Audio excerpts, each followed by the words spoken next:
was immaculate.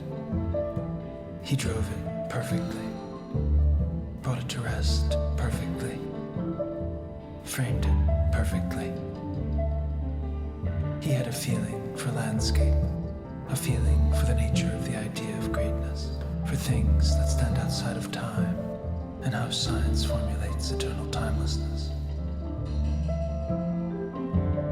He is sufficiently convinced of this idea, that science formulates eternal timelessness and spacelessness. He is sufficiently convinced of the essence of these things, and that within this formulation, there is an algorithm.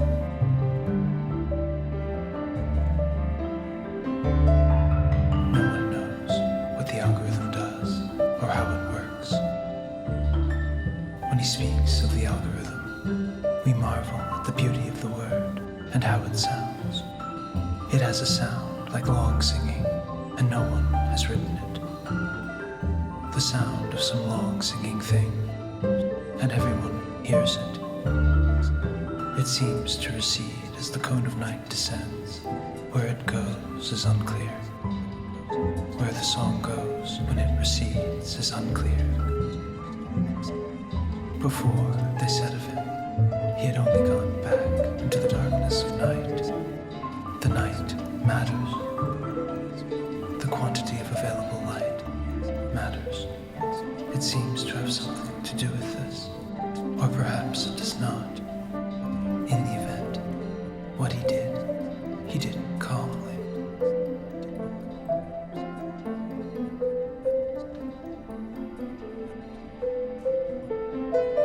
He could recognize deception, gently, gradually, increasingly he spoke of it. His feeling for landscape was undiminished, a part of him bound up with the idea of this place. I can see it perfectly, unremarkable, nondescript, an empty space in a stand of trees or the edge of a forest. His arms equal or beautiful, his hand a savanna stretching along the banks, out of the way, or only just. His quick sense of pleasure, a kind of teaching that comes back to me, as something learned and then neglected. I question the difference between learning and remembering. I know the time of science will not endure. I abandon the law of the free fall. There's no sense in it. The driver is immaculate. He is outside of time and outside the whole of scientific and technological knowledge. He is seated calmly, accounting for differences.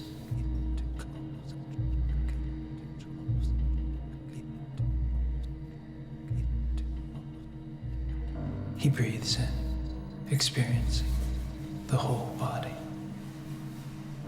He breathes out, experiencing the whole body. His mind calm, well placed. He sees the beginning, the middle, and the end. The two phases, the in-breath and the out-breath.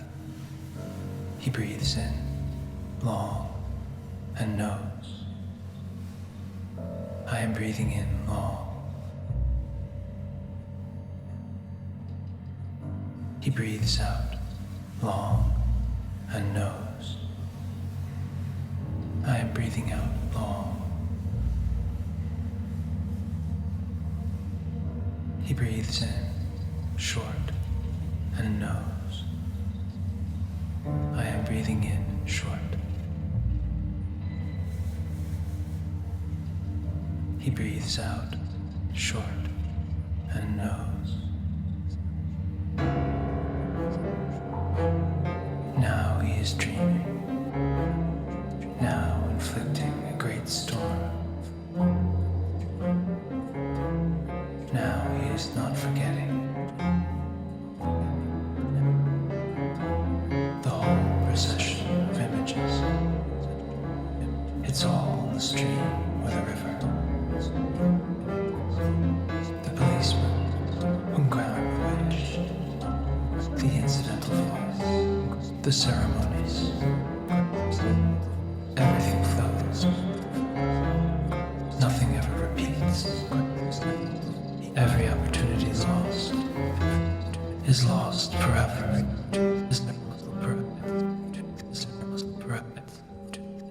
I can see it perfectly. The car, immaculate. The driver, immaculate. His mind retains lucidity, a kind of energy devoted to the attainment of the unattained, for the accomplishing of the unaccomplished. Here, in this view, in this perfect teaching, in the strength of this discipline, I can see it perfectly.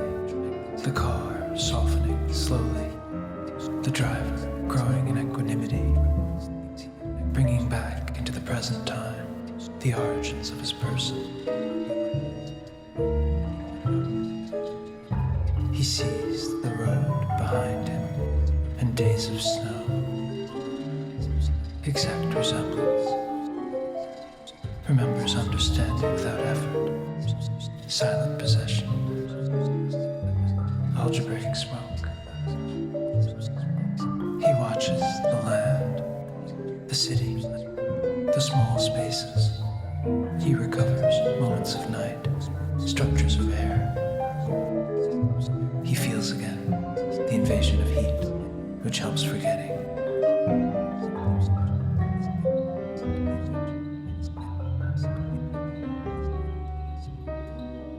The brain is an image. The disturbance traveling through the sensory nerves is an image.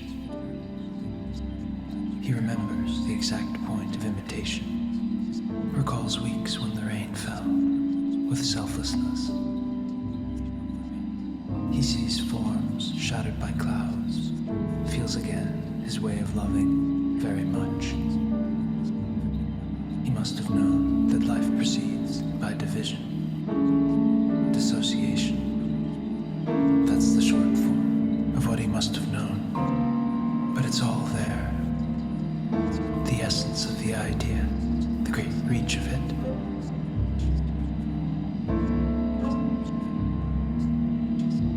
He grew in equanimity, in his feeling for the road. At some moment, he turned back in the direction of what exactly?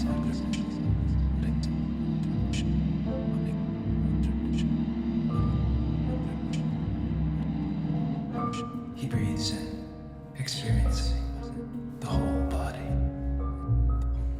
He breathes out, experiencing the whole body.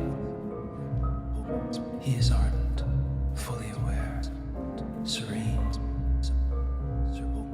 He sees the beginning, the middle, and the end. The two faces, the in-breath and the out-breath. He breathes in long and knows, I am quieting the mind. He breathes out long and knows, I am focusing the mind. He breathes in short and knows, I am freeing the mind. He breathes out short and knows.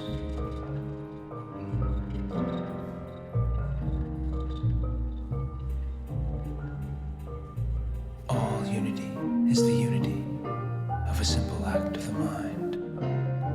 Abstractions, material objects, conscious states, it doesn't matter. Translation, repetition, deception, it doesn't matter. The light is at a distance, or on the point of going out. Time and space, life and number, all potential. I come and go.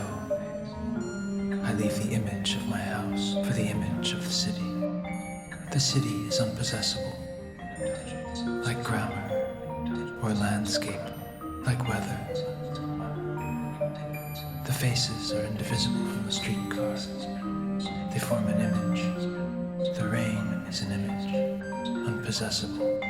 The oaks are an image, indivisible from the avenue. Grand, ancient, tectonic, the pavement frozen in waves. The heat capable of making us forget, also an image. The angle of the river, inseparable from the substance of the river. The way it goes on and on, its slowness and breadth, its vastness, its power. Parades, funerals, only images. The churn of life and the slowness of life, joining the image of the river to the image of the city. Teeming, weary, under hypnosis, drowsing on foot, the slow fans turn overhead. The coordination of simple actions, the flux and reflux of the ocean, and the relation of these phenomena to the motions of the moon.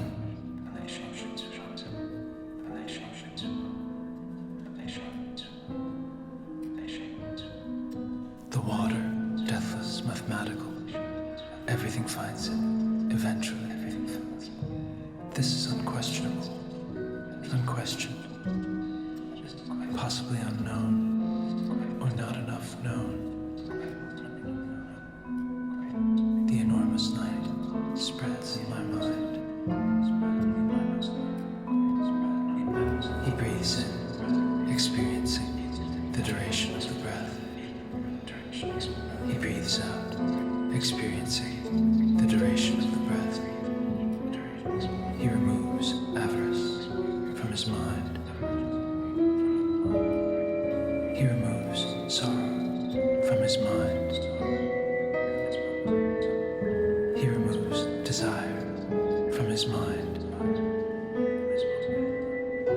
He breathes in, contemplating impermanence. He breathes out, contemplating impermanence. He breathes in, contemplating dispassion. He breathes out, contemplating dispassion. He breathes in, contemplating cessation. He breathes out, contemplating cessation. He breathes in, contemplating abandon. He breathes out, contemplating abandon.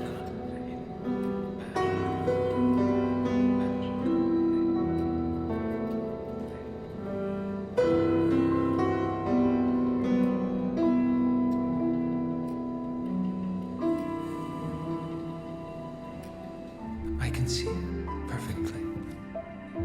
The car, immaculate, rolling slowly, coming to rest perfectly, off the road, not far, idling gently, perfectly framed, a quiet place, not far.